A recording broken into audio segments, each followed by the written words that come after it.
Cronos. Nos encontramos un día más en nuestra historia, en nuestro trayecto a través de la historia y el misterio, con el nombre genérico de Cronos.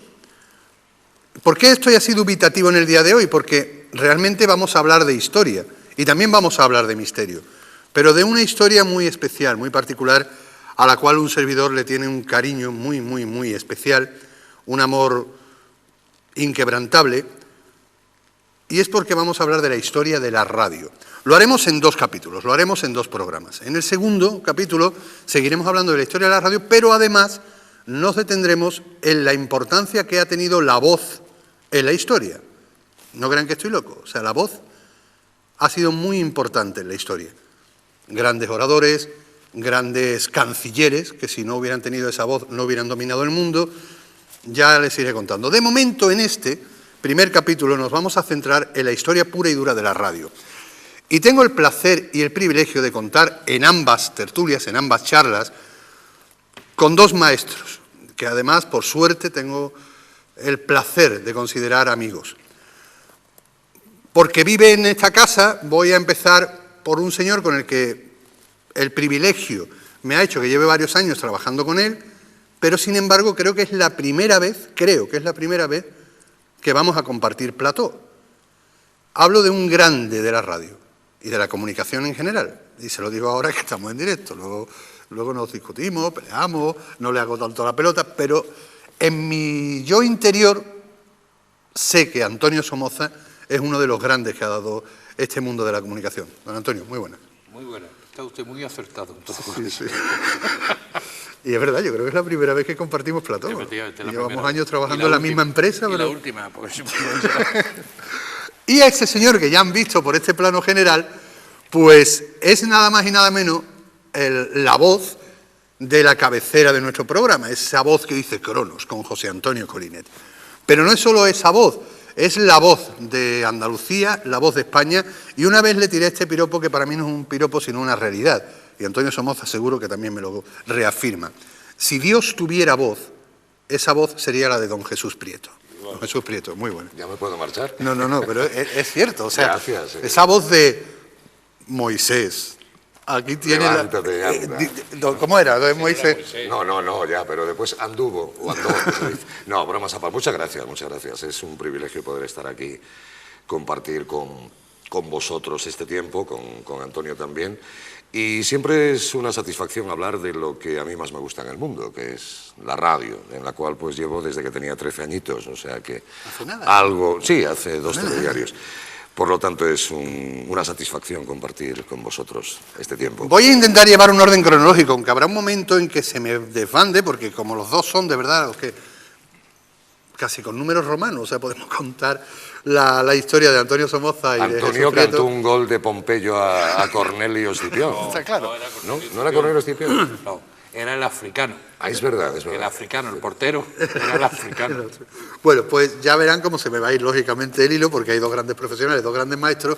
Entonces, por iniciar algo cronológico, que ya digo que se irá, y yo creo que eso le va a encantar a ustedes, las anécdotas, las charlas, los porqués de la comunicación que conocemos hoy, es gracias a esta historia que vamos a ir contando.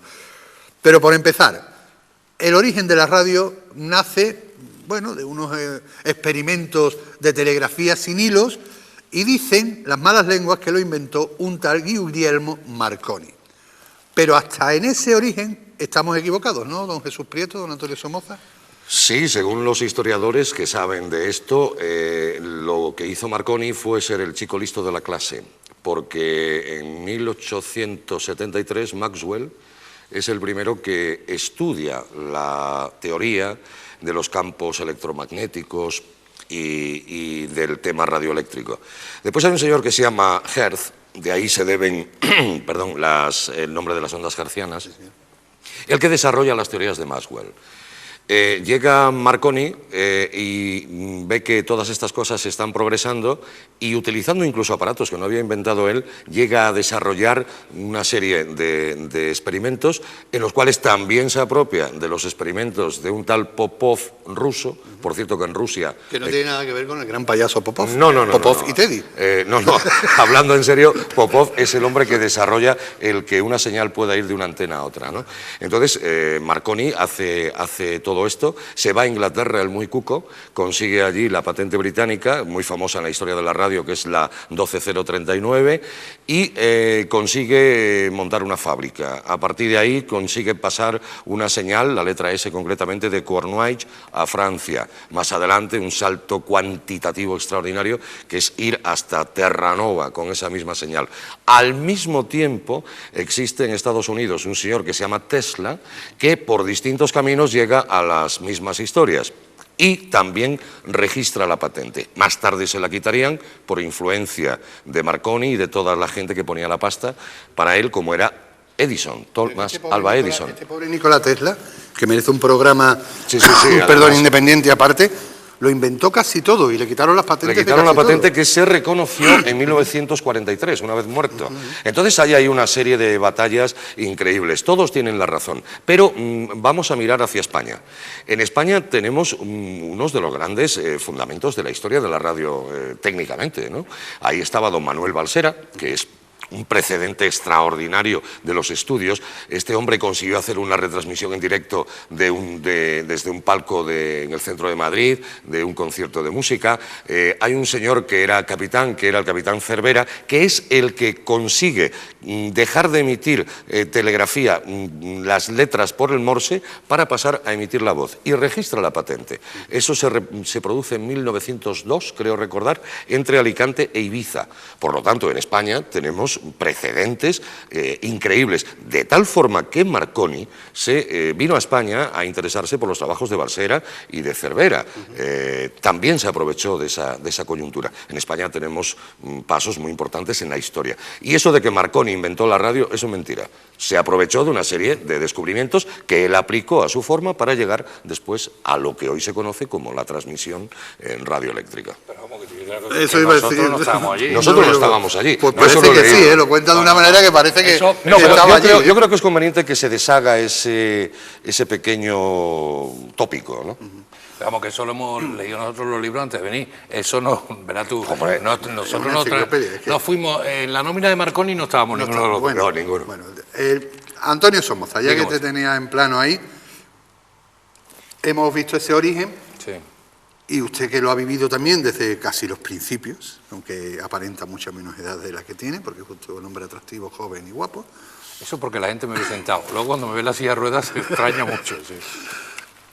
También en España la primera EAJ que existe, un poco el caso de Nikola Tesla, que le quita a todo el mundo la patente, es Radio Sevilla. Sí. Sin embargo llega Barcelona, que son más cucos, e incluso algunos más, y dan de alta a la licencia en primer lugar cuando ya Radio Sevilla estaba funcionando como la primera radio en España. De hecho, el día en el periódico, ¿no?, que se anuncia ha nacido la radio en España, el EAJ1, en la gacetilla de las páginas de atrás del periódico está la programación de Radio Sevilla.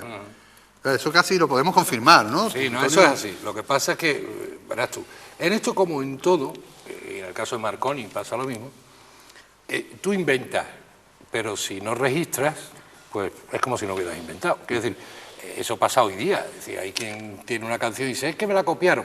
No, bueno, es posible que te la copiaran, pero si tú no fuiste a la EJA y la registraste, pues la canción no es tuya, ¿no? Es decir, tú en tu piano, en tu casa, pudiste inventar lo que tú quieras, pero está claro que es así. Con EAJ pasó igual. Pero lo importante, ya que estamos en Andalucía, es que muchos de los números bajos de EAJ estaban en Andalucía, ¿eh? Porque, por ejemplo, la 16 era Granada, por ejemplo, La ¿no? 3 Cádiz. El 3 era Cádiz, es decir, los números bajos de muchísimas emisoras, y eran muchísimas emisoras, quiero decir, los números bajos estaban en el sur. Lo que ocurre es que la gente no conocía demasiado el tema y el gobierno lo que hacía era recoger las solicitudes y por orden en que llegaban las trabajaban, independientemente de si ya estaban funcionando o no. Y ahí viene ese pequeño, digamos, desfase entre ya estar funcionando, que es el caso de Radio Sevilla, y está comprobado, pero quien primero presentó la solicitud de licencia fue concretamente Barcelona, ¿no? Ahí veo un librito que tiene Jesús al lado, que es Historia de Radio Ibérica como la primera emisora en España, ¿no? Sí, es la primera emisora que funciona de una manera regular. Bueno, en España se tenían, no sé si es posible que los Sí, sí, compañeros sí, lo sé. cojan cojan este plano del libro. En España se podían adquirir aparatos de radio que solamente, única y exclusivamente, cogían emisoras inglesas, francesas, italianas. Entonces hay un señor que se llama Antonio Castilla que dice, caray, vamos a hacer receptores que cojan emisoras de aquí, pero para que cojan emisoras de aquí vamos a poner en funcionamiento una emisora. Y monta Radio Ibérica. A raíz de eso, bueno, pues empiezan a surgir un montón de cosas, aunque tuvo una vida efímera, pero es un poco también la base del nacimiento de Unión Radio, que más tarde desembocaría en ser la cadena SER, nunca mejor dicho, ¿no? Que bueno, es todo un emblema de la radiodifusión española. Por eso Radio Ibérica tiene una historia muy importante, además se emitía en onda corta, propicia que la señal llegue hasta América, con lo que eso tiene de importancia para el idioma castellano. Incluso Alfonso XIII tuvo oportunidad de hablar a América, hay un documento sonoro, yo lo tengo, en que se dirige a través de esta emisora. Es un poco el germen de todo eso. Entonces, bueno, que este señor se interesaba de una manera económica por el tema, está claro. Él hacía unos receptores para que cogiesen ese tipo de emisoras y se beneficiaba, pero de alguna forma empezó a escribir la historia de la radio. Vamos a las curiosidades, que no, evidentemente ustedes erais chiquillos en esa época, pero para la gente más joven de ahora... Yo tenía hasta pelo. La gente, bueno, yo también tenía pelo. La gente más joven ahora tiene todo, internet, TDT, no recuerda, evidentemente se lo han contado sus abuelos, en algunos casos sus padres, que las primeras radios eran un cacho de trasto muy grandote. Unos marmotretos. Bueno, no tan grandes, ¿eh? Bueno, que había que echar moneditas entre toda la comunidad de vecinos. No, pero bueno, pero eso no era por eso. Y no echaban los realitos y cuando se terminaba, pues llegaba el señor de eso no era por la radio. No era exactamente por la radio. Pero eso no era por el aparato. ¿Y eso cómo era? O sea, eso era por una norma gubernamental. Es decir, tú tenías que pagar unos impuestos por tener una radio. Vale. Entonces, para tener una radio, digamos, comunitaria, el que tenía la radio obligaba a que la gente depositara dinero. O sea, la radio no funcionaba. Y si eran locales comerciales, sí, pero quiero aclarar. Vamos a ver. No estamos hablando de tener el derecho a tener una emisora en casa y emitir, no.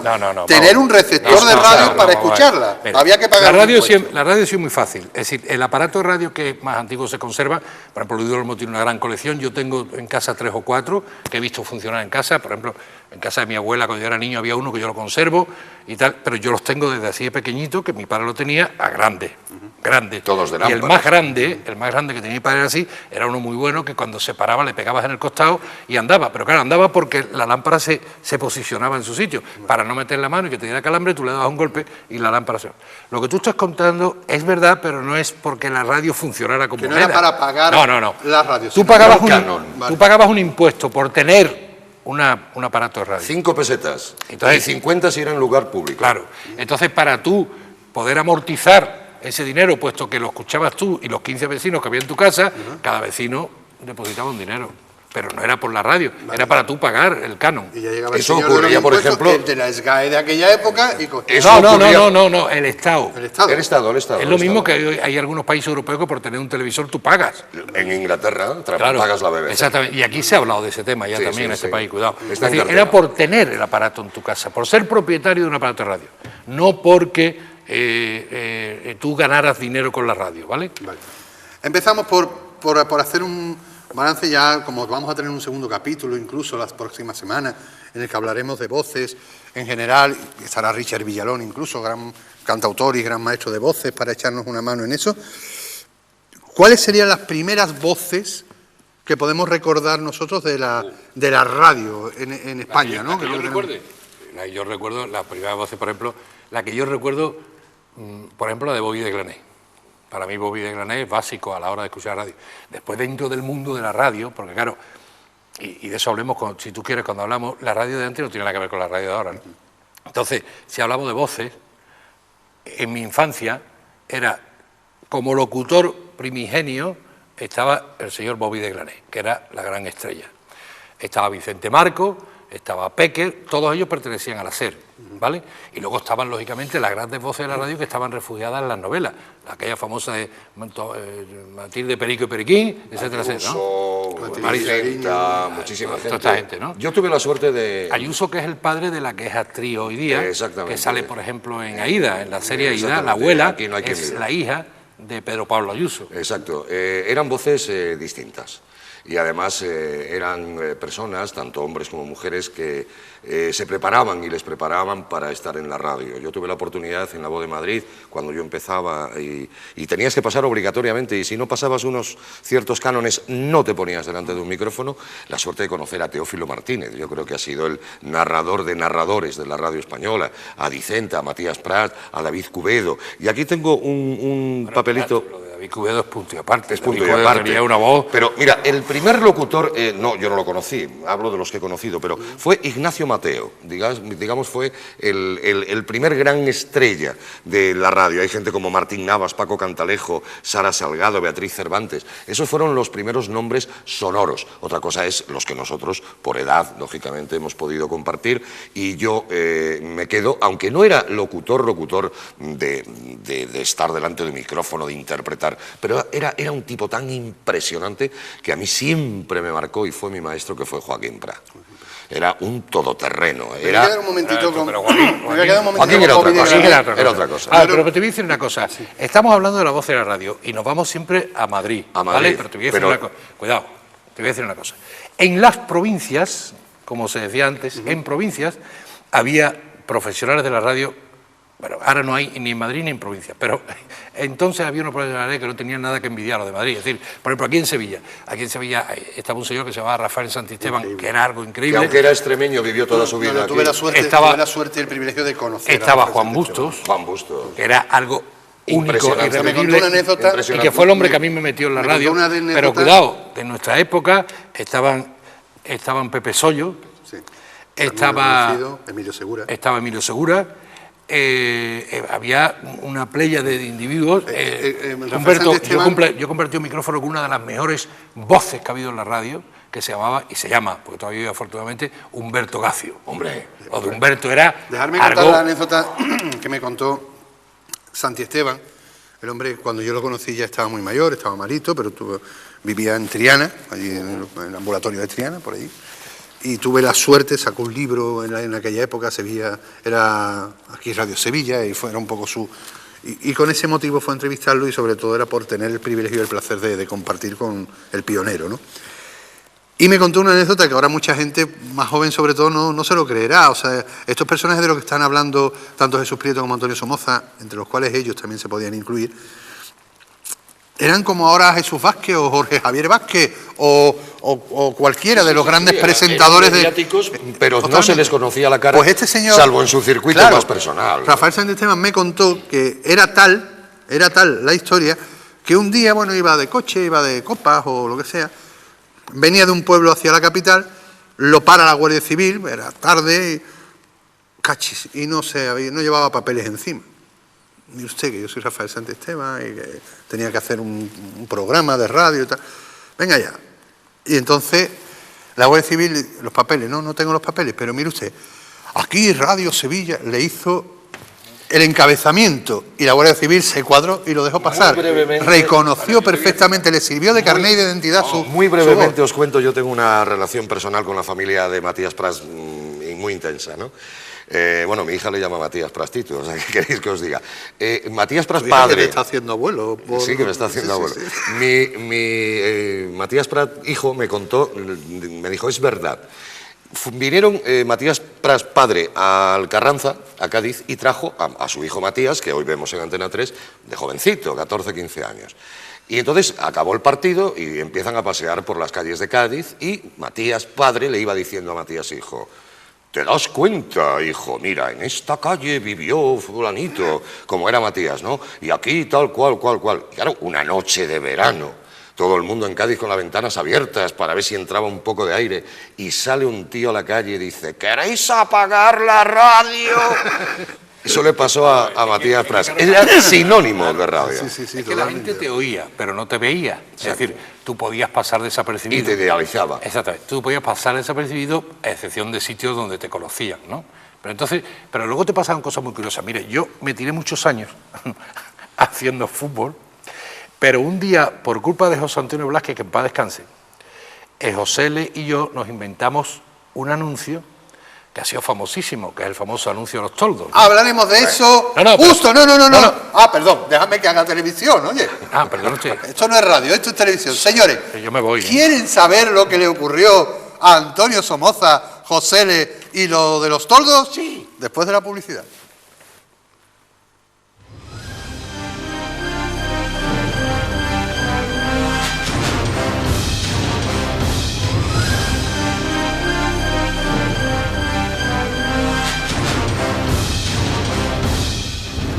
Cronos, con José Antonio Colinet.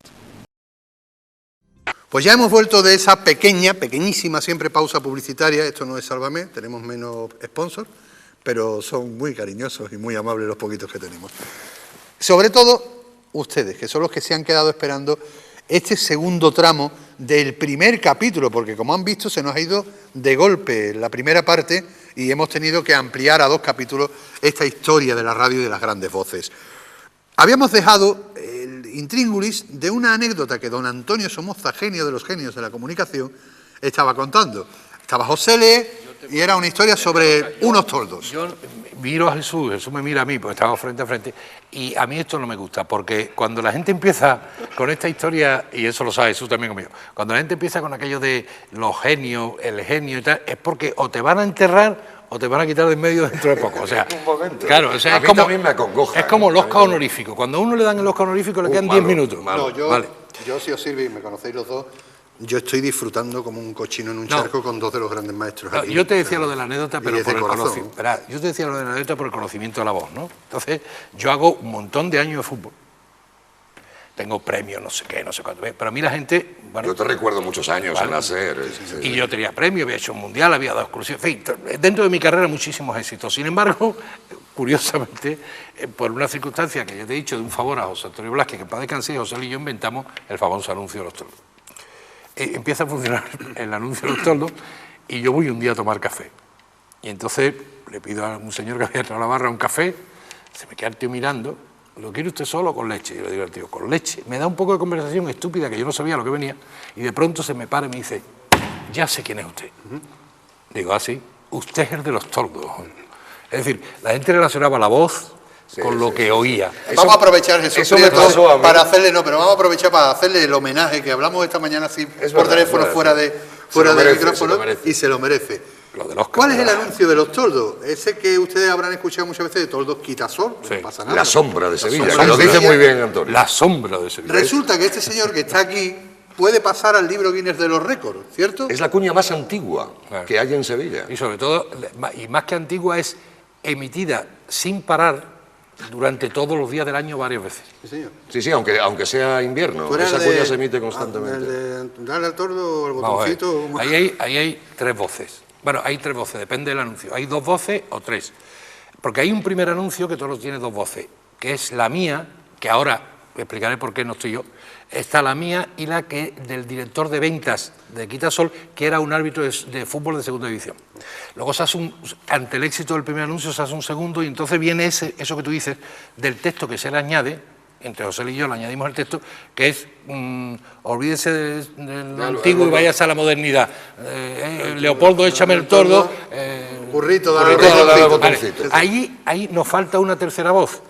Y grabando en el estudio de José hace falta una tercera voz. Y había un chaval allí, un muchacho que acompañaba al directivo de Quitasol, que era otro árbitro de tercera división. Le dimos, ven para acá, apréndete esto. Y entonces el tío se aprendió lo de eso. Pues récord Guinness de la cuña que más veces se ha No, lo que emitido pasa- durante más tiempo. Lo La que más pasa es que luego se longeva. cambia, luego Sí, luego ese se anuncio cambia tiene una voz, cambio, porque cuando... Araujo también, ¿no? Sí, pero verás por qué. Porque cuando en los teléfonos de esta ciudad hay que decir 95, Exacto. hay que añadir el 95, yo no estoy residiendo aquí, yo estaba en América entonces, con otros temas. Y entonces, claro, no está Somoza, y entonces se incorpora Araujo, y Araujo en realidad sustituye a mi papel para meter solo lo de 95, el teléfono. Que, por cierto, Araujo, que no había hecho publicidad en absoluto, lo hace muy bien, o sea, lo hizo muy bien.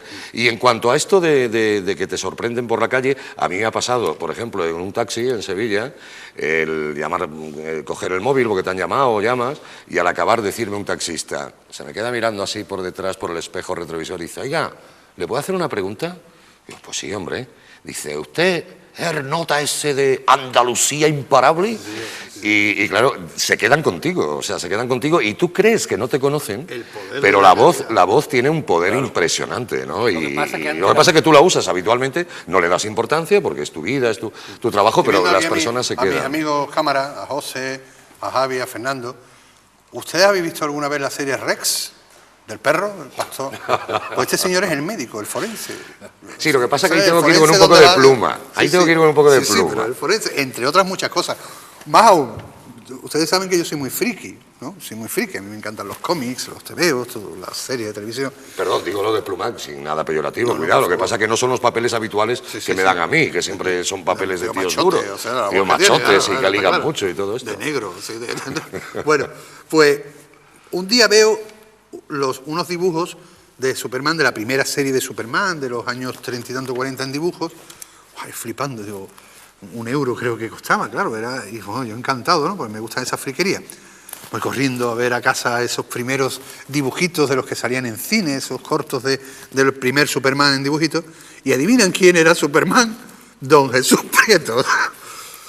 Sí, fue un redoblaje, redoblaje que hubo que hacer como de muchas películas, ¿no? Que se hacen redoblajes o porque se han perdido, los soportes sonoros eran muy endebles, se han perdido y hubo que hacer entre eso el Superman, ¿no? Y muchísimas películas. Yo recuerdo a Broderick Crawford y redoblar unas cuantas. Se llama copla, es uno de los pelotazos que ahora la gente más joven reconocerá por la televisión, por la autonómica de Andalucía. Pero eso tiene un precedente radiofónico aquí en Sevilla con don Rafael Santiesteban, que es el Conozca usted a sus vecinos. Sí. Que yo creo que por lo menos aquí en Andalucía, diría, no solo en Sevilla, en Andalucía, fue uno de los primeros programas populares. No, es que lo que pasa es que los programas se daban en casi todas las emisoras locales. Es que la radio, verás tú, es que aquí hay un problema fundamental que conviene aclararle a la gente. Cuando yo empiezo en la radio, mi primer profesor fue Juan Busto. A mí Juan Busto me hizo una advertencia en el año... Estamos hablando antes de morir Franco, debió ser 70 y algo, pero sin llegar al 75. A mí Juan Busto me dice algo que a mí me suena raro, pero que luego tenía toda la razón del mundo. Me dijo, Antonio, el día que los periodistas entren en la radio, se acaba la radio. Se acaba la radio tal como estaba pensada. Y te digo esto porque aquella radio no tiene nada que ver con esto. Entonces, el día que entre los políticos ni te digo. En todas las emisoras de radio había... ¿Que los políticos no han entrado en la radio? ¿Cómo que no? Ahora si quieren lo analizamos. Son todas emisoras si libres, lo hablamos. Si quieren lo hablamos. Libres e independientes. Mira, entonces había un estudio cara al público. En casi todas las emisoras había un estudio cara al público que se llamaba, que era un estudio muy grande con un escenario. Que casi todos tenían piano. Exactamente. Y donde, por ejemplo, en Historia de la Radio sale ese estudio de Radio Madrid, ¿no? En Historia de la Película, de Historia de la... Y aquí en Sevilla había uno en la calle González Abreu, que es lo que ahora es el estudio grande que hay entrando la emisora a la izquierda, que cuando aquello se tiró era donde el Loco de la Colina hacía el programa del Loco de la Colina, donde estaba la fuente famosa que sonaba y tal. Bien. Entonces, claro, la gente iba a cantar a un teatrito que había en cada emisora y se cantaba en directo. Y lo que hizo Santisteban fue acoplar aquel teatro a su programa, lo mismo que Bobby lo hacía en Madrid y otros lo hacían en otras provincias. Se hacía mucho a nivel local. O sea, ese tipo aquí de de programas. de sus vecinos salieron gente como Juana Reina, Marifé de Triana, creo que Lola Flores, todas. El mismo Rafael empezó cantando en Radio Madrid. O sea, y así podemos hablar de cantidad de figuras, ¿no? Que hoy en día, pues fíjate, quién es Rafael, por ejemplo. ¿Qué tiene Ponferrada que da esas voces, don Jesús Prieto? El frío. Pues él es originario de Ponferrada, León, donde igualmente hay un señorito que también hizo algo de radio. Sí, es un chaval. Un chavalote se llama Luis del Olmo. Parece al lado nuestro, ¿no? Ese, Luis, no. Bueno, ¿qué tiene Ponferrada? Pues no lo sé, porque de allí ha salido gente, digamos, a nivel de micrófono bastante curiosa y algunos muy decentes como ellos, ¿no? Yo siempre he dicho que es el pimiento picante, que es el que da de verdad esa naturaleza. No sé, pero es verdad, esto se debe quizás, y ahora en serio, a que en Ponferrada estuvo una de las estaciones escuela de la cadena CAR, de la cadena azul de radiodifusión.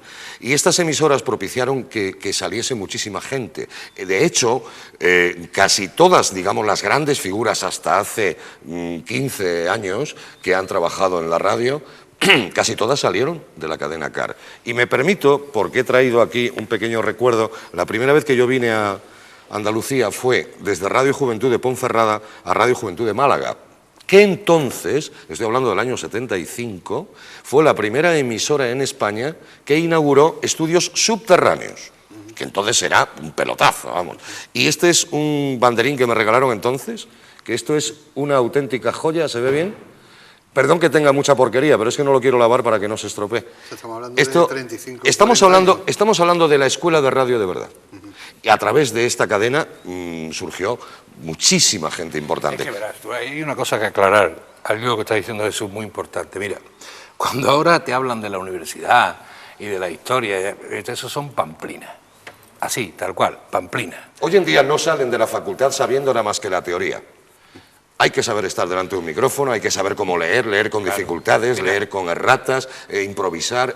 A eso se va a referir. Mira, cuando yo empecé en el periodismo escrito, en el diario Patria, que era de la prensa del movimiento, yo pasé, primero, año y pico, hoy se lo he contado a los becarios que hay aquí y se reían, ¿no?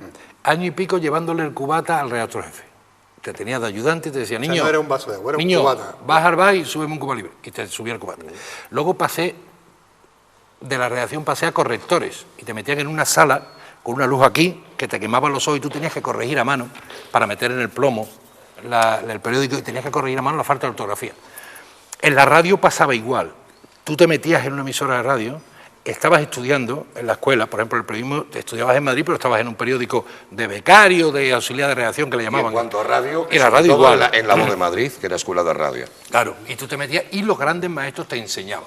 Y te decían, si no se habla, si se habla... No. Cuidado, con un agravante, que a los que éramos del sur, porque este llevaba más ventaja, porque este no se le escapa una S, pero nosotros, los que éramos del sur... Entonces no se podía, digamos, hablar en andaluz. Claro, teníamos que acomodar para poder hablar perfectamente en castellano.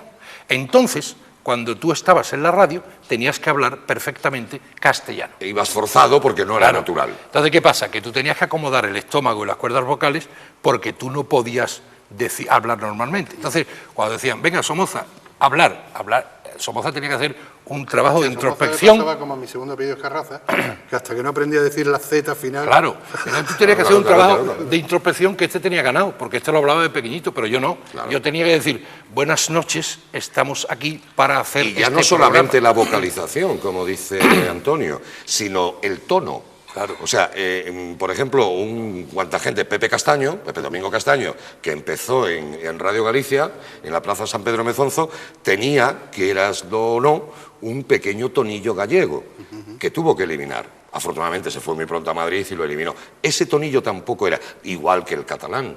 Ese tono catalán que tienen los catalanes al hablar, pues tampoco estaba permitido. O sea, estabas luchando con una serie de condicionantes tremendamente fuertes y el que no llegase a determinados baremos, como creo que dije hace un rato, no se ponía delante. Vale, vamos a dejar estos temas de las voces para el segundo capítulo, la siguiente semana, que va a estar también Richard Villalón. Sí, lo que haga falta. Y seguimos con estos temas. Nosotros venimos fáciles. Pero yo quisiera, para las anécdotas, para las curiosidades, para el público en general, pero también para el más joven, que ahora está acostumbrado a ver esos maravillosos culebrones o telenovelas en televisión, en la TVT, en los canales diversos, lo importante que era la radionovela. Era el momento en que toda la familia, todos los vecinos se reunían alrededor de la radio cada tarde. Yo tengo que admitir que yo debuté en la radio, debuté, verás, debuté hablando, quiero decir, porque estaba en la radio pero barriendo, ¿no?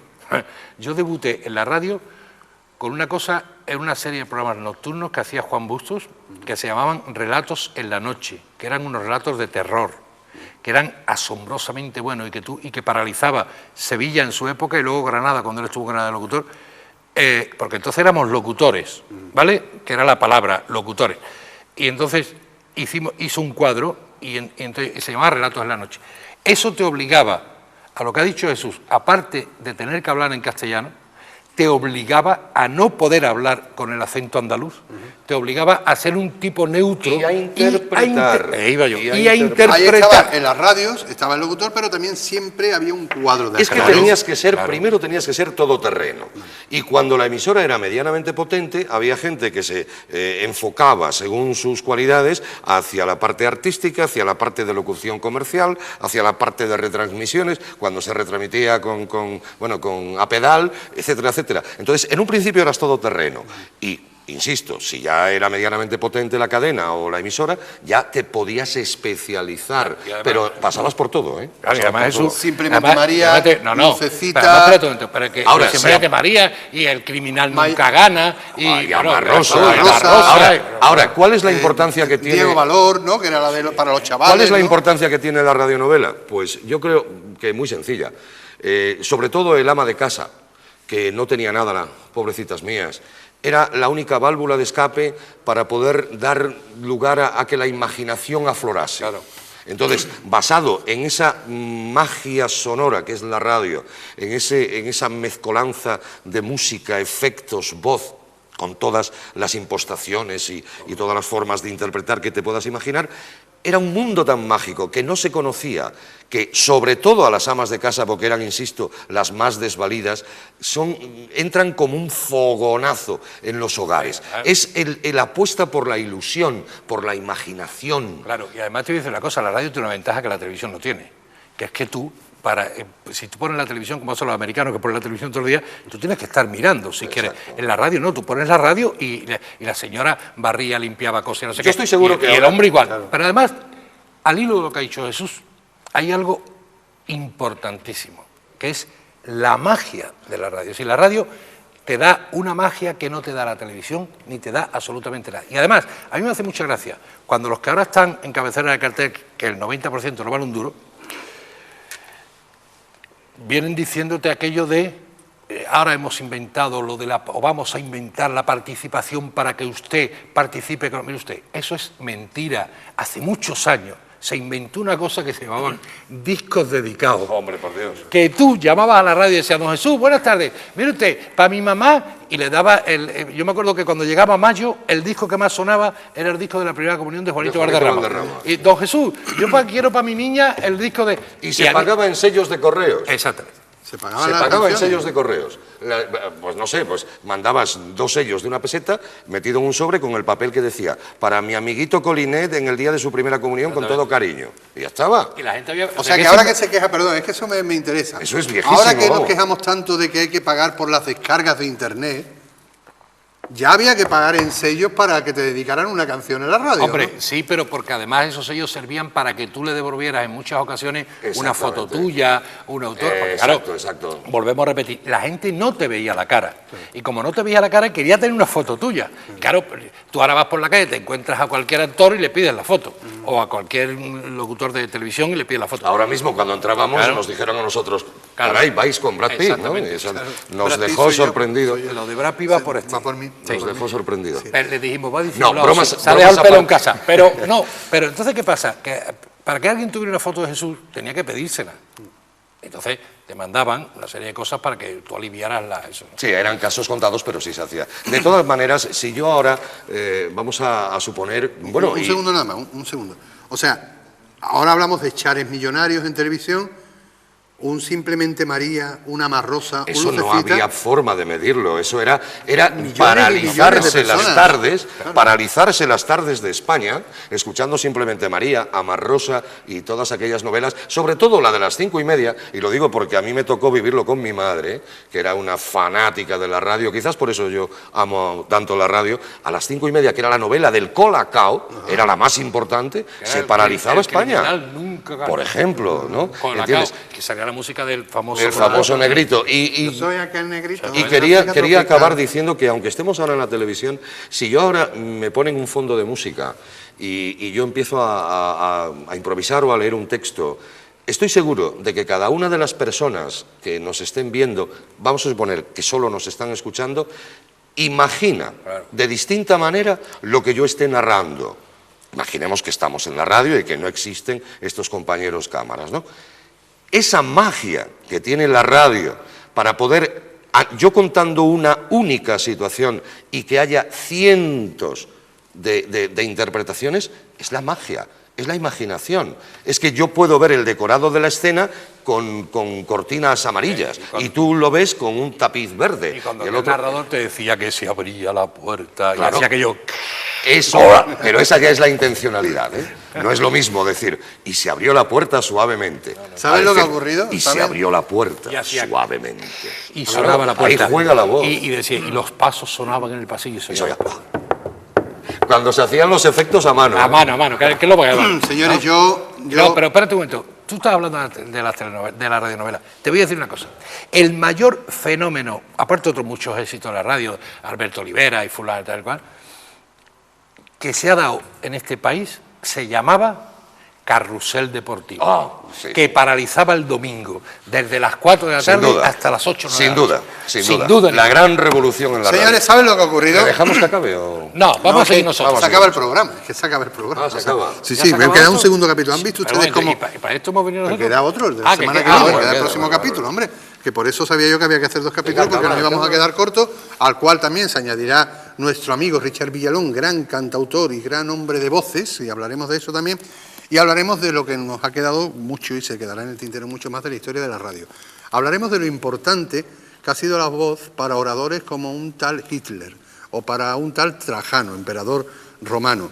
Lo importante y la importancia que ha tenido la voz y la radio en la historia. ¿Había radio en la época de Trajano? No, lo de No, Trajano pero era no un lo gran ibas a contar orador. tú. Era un gran Lo de orador. Trajano lo iba a contar él, ¿no? De la semana que Es el que mejor lo contó fue Pepe da Rosa Sí, es cuando verdad. contó lo del partido. Déjalo acabar, anda, déjalo acabar. Hasta la semana que viene en Cronos. Adiós.